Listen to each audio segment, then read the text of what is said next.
내게 이루어지이다 라고 하는 하나님의 말씀입니다.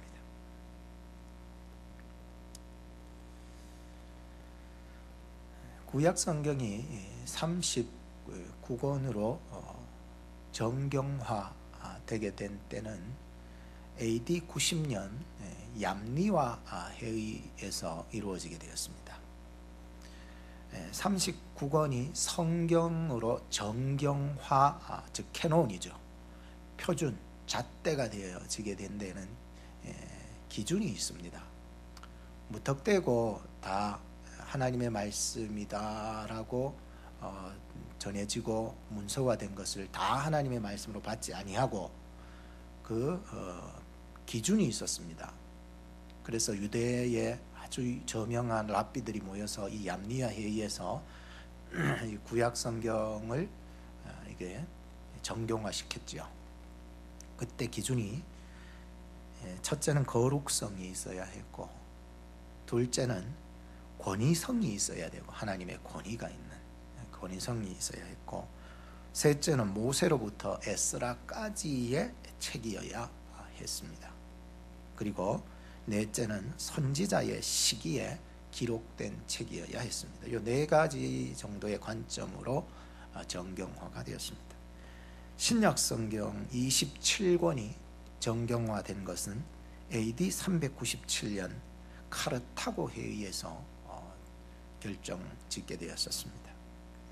그때에도 또한 엄격한 기준이 있게 되었었는데, 첫째가 거룩성이었고, 둘째가 영감성, 셋째가 사도성, 즉 제자들과 연관이 있고 간접적으로 또 연관이 있고 제자들이 기록된 성경, 사도성이 있어야 했고, 네 번째가 복음적이어야 했고, 예수 그리스도의 구속의 십자가의 사건들이 증거되고 있는 책이어야 했습니다.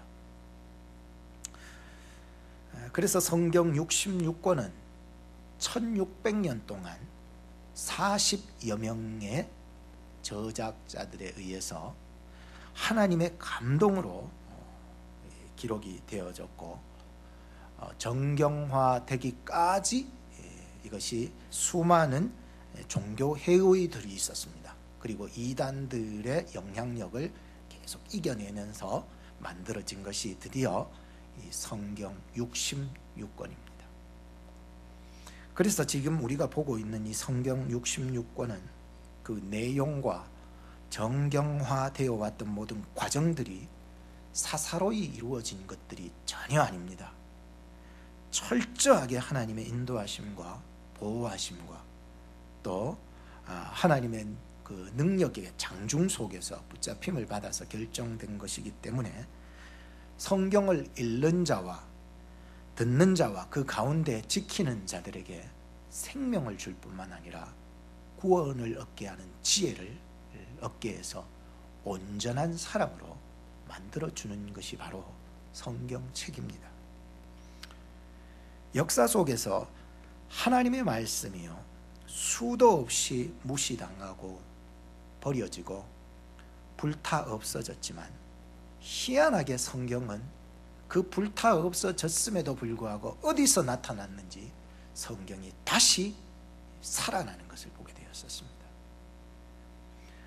열왕시대에도 많은 북이스라엘 남유다 왕들이 하나님의 성전을 회파하고 우상들을 갖다 놓으면서 하나님의 말씀을 불태우고 없애버릴 때도 많았죠. 그러면서 이 요시야 왕은 성전을 수리하다가 하나님의 말씀을 발견해서 종교개혁까지 일으키게 된 적도 있었습니다.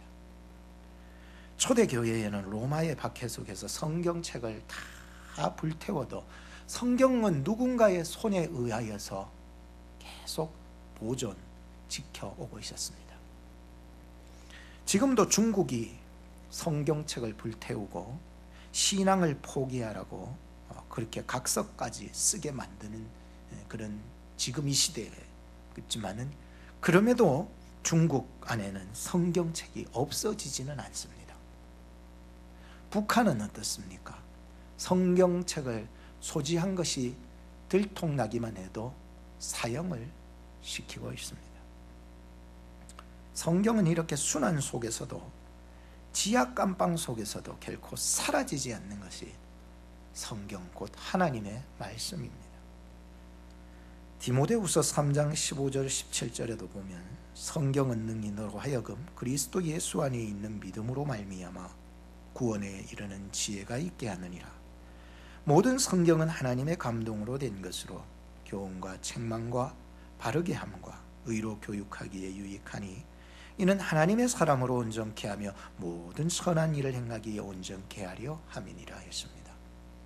우리는 미국 땅에 이 자유민주주의 국가에서 살아가면서 성경책을 본다 해서 누가 우리를 잡아가는 사람 없음에도 불구하고 성경책이 늘 집안 구석에만 모셔져 있지 않았는가 한번 생각을 하고, 이제 7월 달에는 주제가 말씀이니만큼 하나님의 말씀에 붙잡힘을 받을 수 있는, 집중할 수 있는 그 말씀을 읽고 듣고 지켜나갈 수 있는 7월 달을 만들어 갔으면 좋겠습니다. 오늘 본문을 보면서 참 천사가 마리아에게 하나님의 말씀을 전달해 주는 것을 보게 되었습니다. 31절, 보라 너가 수태하여 아들을 낳으리니 그 이름을 예수라 하라. 이건 천사의 말이 아니라 하나님이 천사를 통해 주신 하나님의 말씀이었습니다. 도대체 이해할 수 없는 말입니다. 마리아 자신도 이해할 수 없을 뿐만 아니라 세상 사람들도 이 말씀에 대해서는 이해할 수 없습니다. 어찌 결혼도 약혼만 했죠. 어떻게 결혼도 안 하고 잠자리도 하지 않냐고 남자도 모르는, 전혀 손잡아 본 적도 없는 그러한 여자가 아기를 낳을 수 있다는 말은 도대체 이해될 수 없는 말이었습니다. 34절에 나는 사내를 알지 못하니 어찌 이 일이 있으리이까. 보세요, 이 마리아 자기 자신도 이것을 이해할 수 없는 말씀으로 알고 있었습니다. 오직 하나 믿음으로 자신을 통하여서 말씀이 자기의 인생을 통해서 이루어지기를 원하는 고백이 터지게 된 것입니다. 38절에 보면 주의 계집종이오니 말씀대로 내게 이루어지리이다 라고 하는 것을 보면서 이것이 오늘 우리의 들어야 할 말씀의 주제가 되는 것입니다. 말씀대로 산다는 것은 믿음 없이 안 됩니다. 말씀대로 산다는 것은 자기의 헌신이 없이 안 됩니다. 말씀대로 산다는 것은 은혜 받지 않으면 말씀 깨닫지도 못하고 읽지도 못하고 가까이 못합니다. 아무리 읽어도 모릅니다. 은혜 받아야 됩니다. 성령 받아야 됩니다. 그래야 그 말씀의 능력을 경험하고 그 말씀을 순종할 때에 그 말씀을, 역사를 체험해 나갈 수 있는 것입니다. 그럼에도 이 마리아는 하나님의 말씀대로 살기로 작정하니까 그때부터 하나님께서는 이 마리아를 통하여서 역사해 나가기 시작했습니다. 그 속에 예수 그리스도께서 살아 역사해 나가는 것이었습니다. 첫째로 은혜입니다. 마리아는 은혜를 받았습니다. 하나님의 은혜 받은 사람은요, 어떤 말씀도 은혜를 받습니다. 은혜가 떨어지면 별 말씀 아닌데도 시험을 받습니다. 유혹을 받고요, 오해를 하고요, 미워하게 됩니다. 하나님, 오늘도 이 말씀을 받기 전에 하나님의 은혜 받은 자들이 되게 해 주시옵소서. 굉장히 중요합니다. 제가 지난 한 달 몸이 좀 아팠을 때 처음에는 그랬어요. 내가 무슨 병이 걸렸나.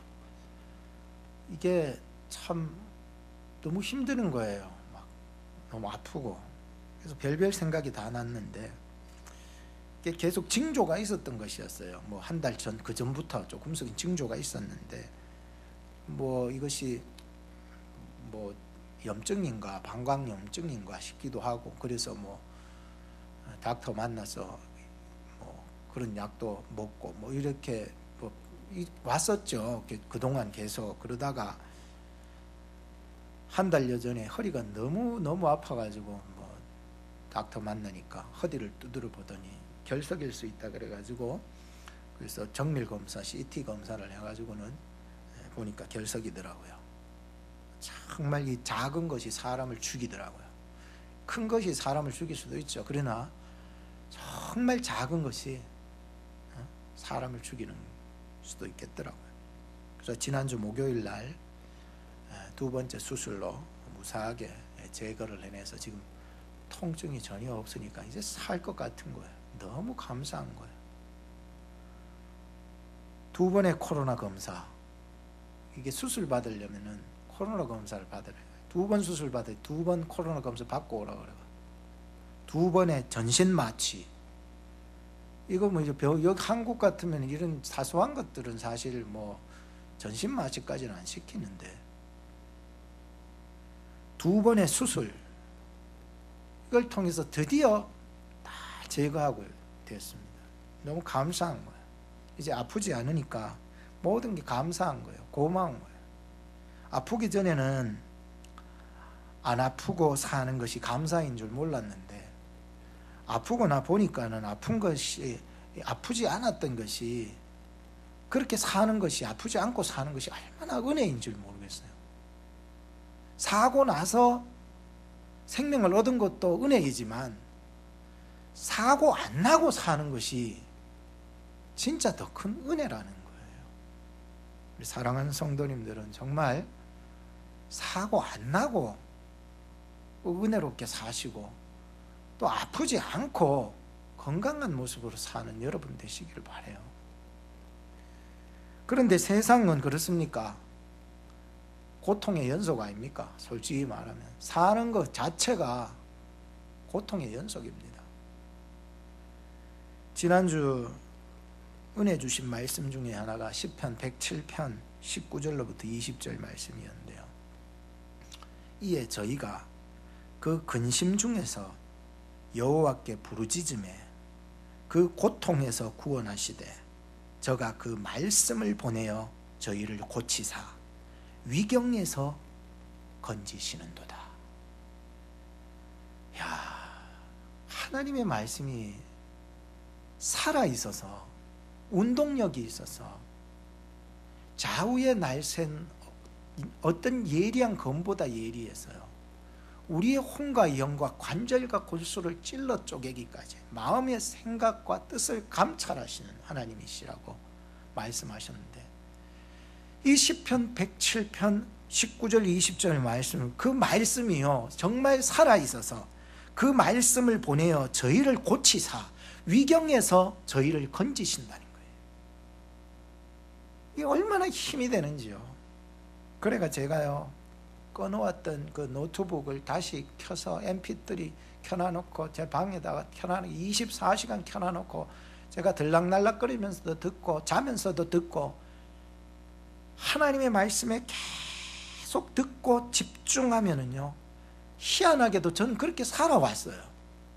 제가 어려울 때요, 하나님의 말씀을 계속, 어디 갈 때는 집에서 못 들으니까 핸드폰으로라도 계속 듣고 하다 보면은요, 이게 하나님의 은혜를 체험하게 되는 거예요.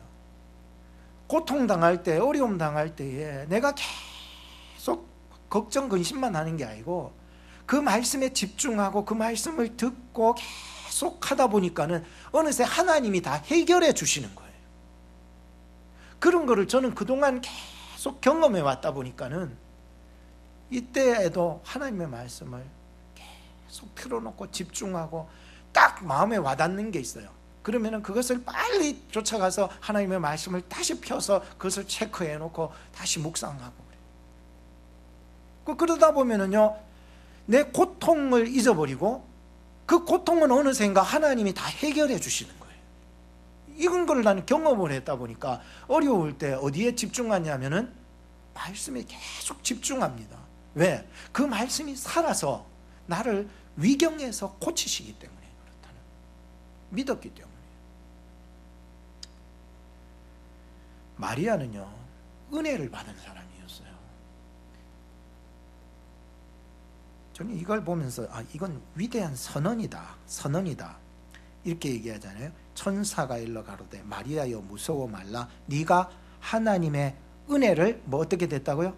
얻었느니라. 이거는요, 네가 뭘 해서 얻게 되는 것이 아니에요. 은혜가 이미 우리가 예수 그리스도 안에서 은혜를 받은 그리스도인들, 성도인 줄로 믿으시기 바랍니다. 이거는 이건 선언이고 선포예요. 천사가 하나님의 말씀을 선포해 준 거예요. 넌 은혜를 받았느니라. 이미 하나님이 주신 은혜를 받아버렸다는 거예요. 야, 정말로 우리가 살아가면서도 이런 큰 은혜를 받고 살아가는 사람들이 바로 저와 여러분들이라고. 세상 사람들이 이 마리아 보고 얼마나 손가락질 하겠습니까? 결혼도 안 하고 애 뱉네. 분명히 누구 어떤 남자하고 잤을 거야. 제일 고통스러웠던 사람은 요셉이었겠죠. 근데 요셉도 천사의 전해준 하나님의 말씀을 믿음으로 받았기 때문에 데려올 수 있었고요. 세상의 비난, 손가락질, 상처, 고통, 여러분 이길 힘은 은혜밖에 없습니다. 은혜밖에 없다니까. 오직 은혜예요. 오직 은혜. 하나님의 내게 베풀어 주신 은혜의 선언, 이미 나는 예수 그리스도 안에서 은혜 받은 자입니다.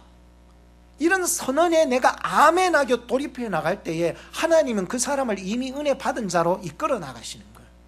희한하더라고요. 야고보서 4장 6절에 보면 하나님께서 더 큰 은혜를 주신다는 말씀을 하셨어요. 여러분, 더 큰 은혜 아세요? 은혜면 은혜지 더 큰 은혜도 더 큰 은혜가 있더라고요.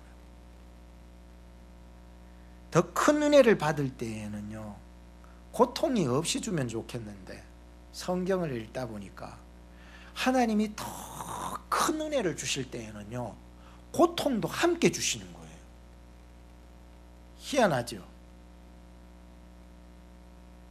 사도 바울도요, 자기 고칠 수 없는 질병, 우리 해석자들은 암병, 즉 눈병이라고 그러는데, 눈병 때문에 그렇게 막 가시처럼 자기를 괴롭혔잖아요. 사단의 가시 같은 이 눈병, 하나님 앞에 3번이나 기도했는데 하나님이 하신 말씀이 뭐예요? 내 은혜가 너에게 족하다. 너의 은혜래요. 그것이 너의 은혜가 너에게 족하다. 그것이 가시 같은 고통이 나에게 은혜로 다가온다. 가시가 없고 고통이 없으면 얼마나 좋겠습니까만, 하나님께서 더 큰 은혜를 주실 때는 항상 고통과 함께 주신다는 것을 보게 되었었습니다.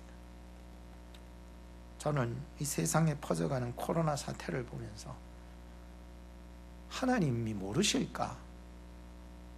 하나님의 주권 밖에 있는 것일까? 아니라고 생각합니다.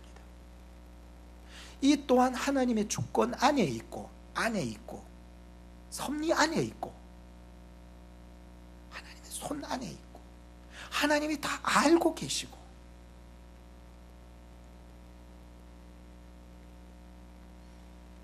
오늘 이 사태를 보면서 하나님께 우리가 더 큰 은혜를 구해야 될 때이라는 것을 직감하게 됐습니다.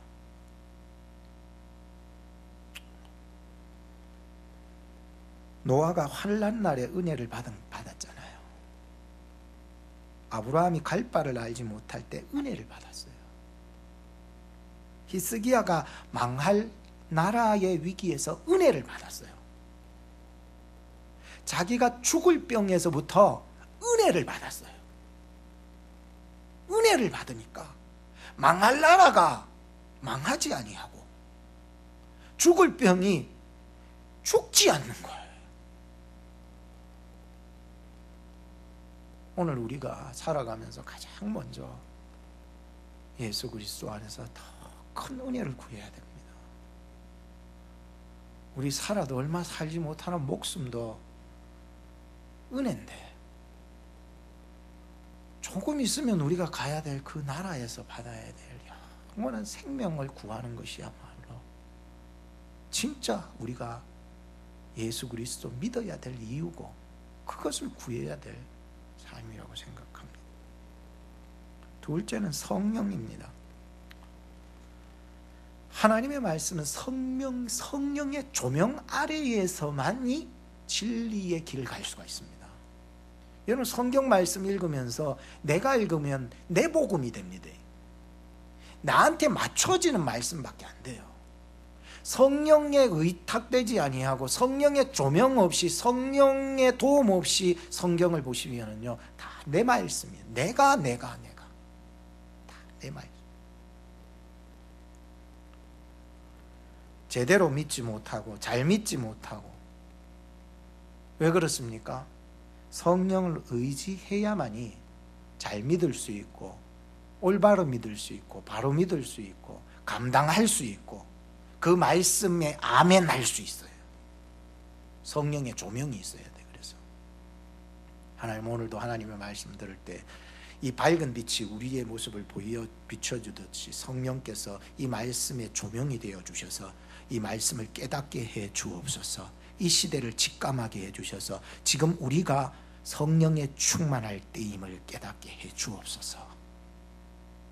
성령의 기름 부음을 받게 하옵소서.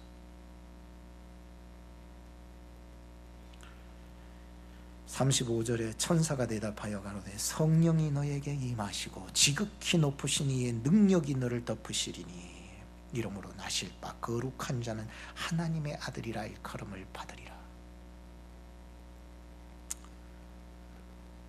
허셀 포드 박사님은 이런 얘기를 했습니다. 화가의 아내를 둔 어떤 남편이 있었는데 아내가 그렇게 그림을 잘 그리더랍니다. 그래서 늘 그림을 하나 작품을 완성하면 당신 그림 정말 내가 볼 때 너무 멋지다. 정말 어떤 그림보다도 최고다라고 그렇게 얘기하던 남편이 어느 날부터 정말 심려를 기울여서 그림을 그렸는데 아내가 그 남편이 하는 말이 여보 저번하고는 그림이 다르게 좀 조화가 안 맞는 것 같고 좀 이상한 것 같다. 이렇게 얘기를 하기 시작하는 거예요. 정말 아내가 성심성의껏 정말로 심혈을 기울여서 그림을 또 그렸는데 남편이 하는 말이 당신 정말 요즘 그림이 영 아니다고 자꾸 핀잔을 주는 거예요. 얼마 지나지 않아 이 남편이 병원에 가서 진단을 받기를 악성 난시, 짝눈 판정을 받게 되었습니다. 그러다 보니까는 자기 아내의 심려를 기울여서 만든 작품이 아름답게 보였는데 어느 날부터 삐뚤어 보이고 잘 못 보이니까 드디어 아내의 그림을 핀잔만 하게 되었었다는 얘기가 있었습니다.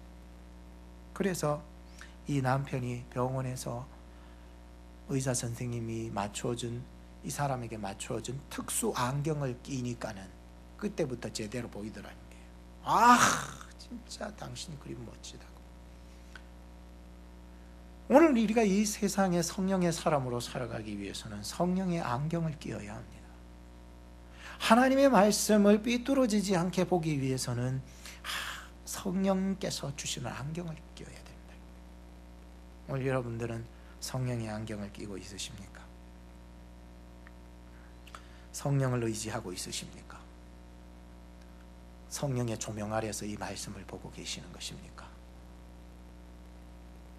나의 모든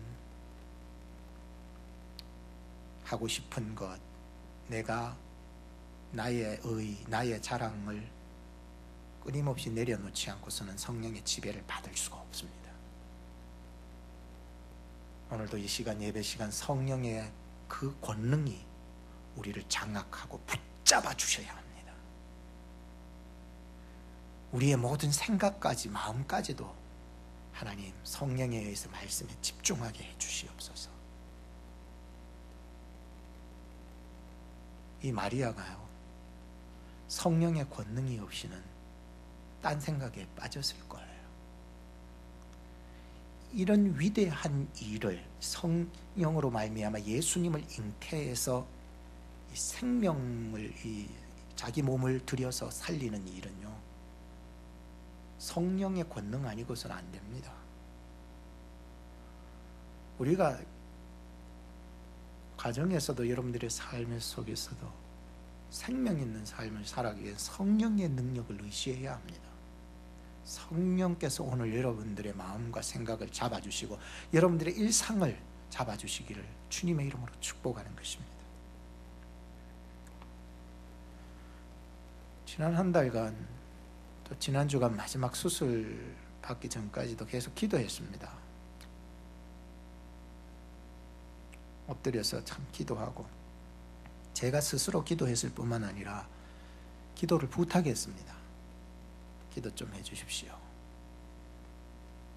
베드로가 감옥에 갇혔을 때에 교회는 간절히 그를 위해서 간구하더라 기도하는 것처럼, 제가 수술 받는 그날까지 느껴온 거예요. 성도님들이 마음으로 저를 향해서 기도하고 있는 것이 느껴지는 거예요.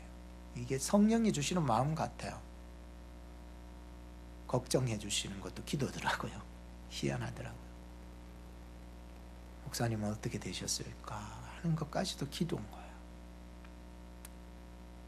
이게 성령께서 주시는 그런 느낌이 있어요. 아, 기도 받고 있구나. 나 스스로도 기도하지만 기도 받고 있구나. 함께하고 있구나. 그래서 두렵지가 않았어요.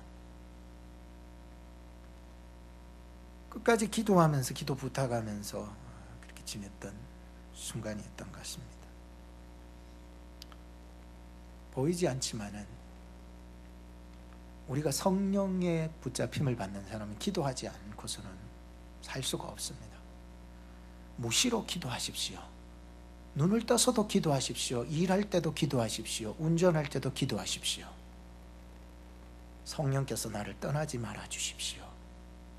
나와 함께 해 주십시오. 성령 떠나면 끝장입니다. 여러분. 죄 짓고요, 자기 마음대로 살고요, 성경을 곡해하고요, 내 마음대로 신앙생활하고요.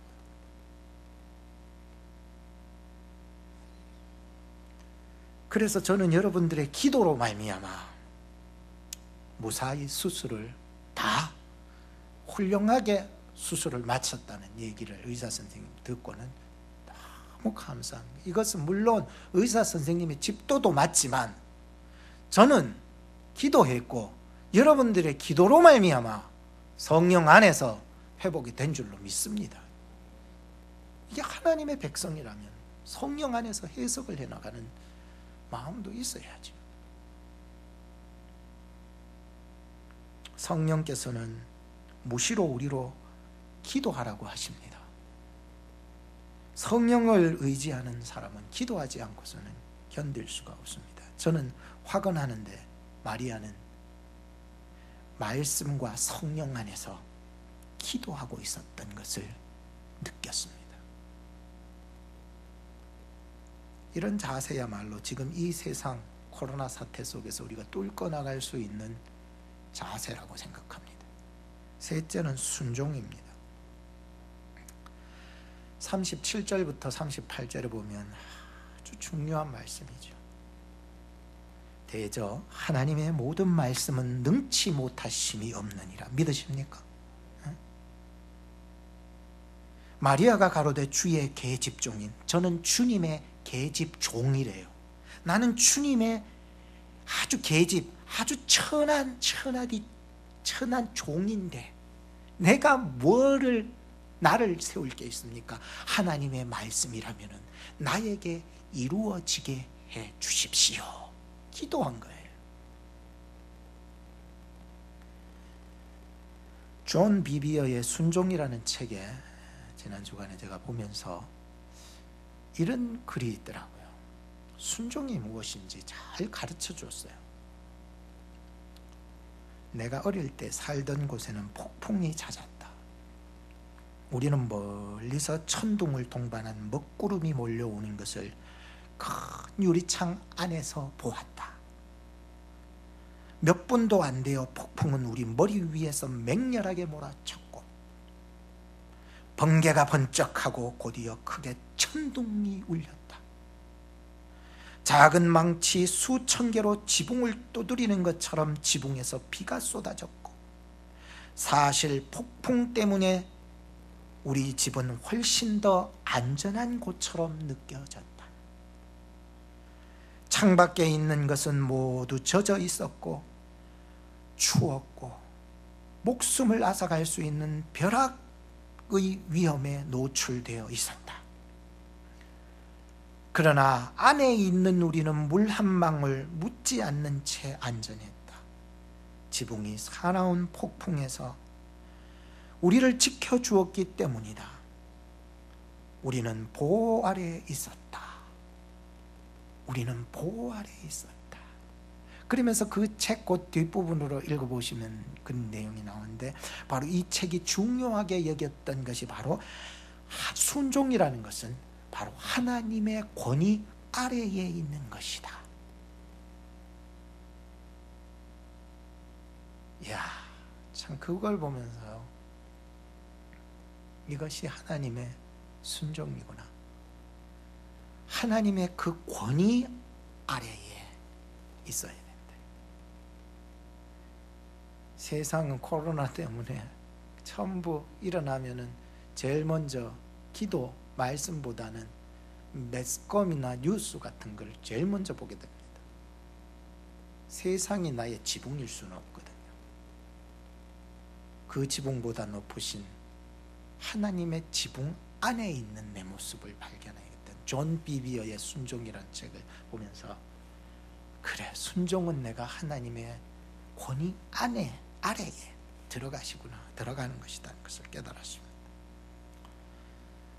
지난주 금요일 날 엄청난 폭풍이 불어왔습니다. 그렇죠? 오늘 새벽인가 어제 밤부터인가 또 계속 막 불고 그래가지고 전기도 집에 나가버렸습니다. 우리 집에. 그래 아침 제가 설교 마무리를 해야 되는데 읽어볼 수도 없고 불도 없고 아무것도, 핸드폰도 배터리가 로우되고 완전히 아무것도 없는. 그래서 일찍이 교회 가자 싶어서 아침에 일찍 일어나서 그냥 교회 가서 말씀 다 읽어보고 정리하면서, 참 전기가 없으면 참 살 수 없는 게 세상이구나 생각을 하게 되었었는데, 지난주 금요일 날도 엄청난 비바람 때문에 밖에 있던 의자들이 다 날아가가지고 펜스 옆으로 다 처박혀 있더라고. 쓰레기통이 저쪽 위쪽 집에는, 우리는 쓰레기통이 많아가지고 있는데, 위쪽 집에 좀 가벼운 쓰레기통은 다 넘어져가지고 물이 또 흘러내려오면 빗물이 우리 집 밑으로 해서 그 레이크로 빠지니까 오만 쓰레기는 다 우리 집 앞을 지나가고 있는 거 다 주워 담아가지고 또 비가 오는데도 거기 쓰레기통 엮고 했었었는데, 이게요, 옆집에 성조기는 막 다 찢어질 듯이 다 기울어져 가지고 다 막 이게 세상에 다 엎어지는 거예요. 아내의 말이, 야, 정말 당신이 수술 받는 목요일 날 그렇게 됐다면 얼마나 위협했겠느냐, 금요일 날. 그래서 제가 그것도 하나님 앞에 감사다, 은혜다 라고 얘기했었는데, 마지막 날이 되면은 어떨까 막 생각이 나더라고요. 이와 같은 환란이 찾아오게 될 때에 우리가 즐겨 앉아 놀던 의자도 다 날아가고요, 우리가 짭짤하게 맛보던 돈도요 없어지는 거예요. 우리가 안전하다고 생각하던 손으로 지은 집도요 싹 날아가고 없어요. 불타 없어지는 거예요.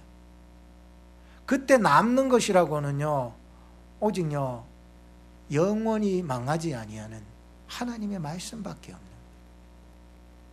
세세토록 영원하신 하나님의 말씀만이 우리 마음을 든든하게 붙잡아주는 거예요. 희한하게도 가벼운 것들은 다 날아가는데 땅에 박혀 있거나 아주 무거운 것들은 안 날아가요.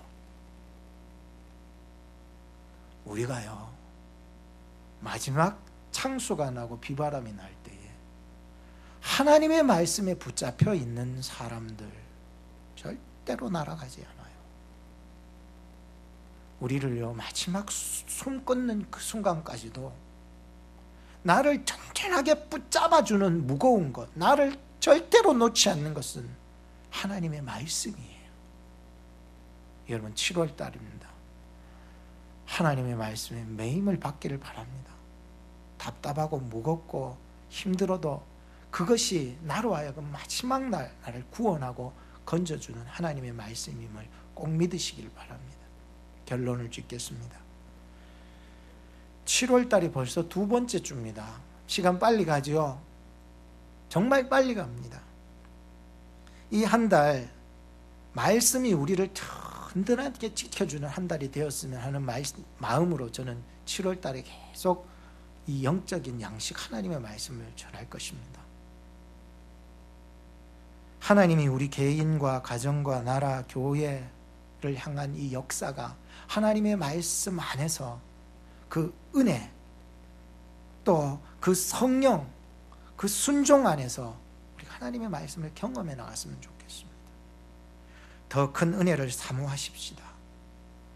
성령의 능력을 힘입으십시다. 말씀을 더욱 읽고 순종해 나가십시다. 하나님은 예수 그리스도 안에서 반드시 역사해 나가실 것입니다.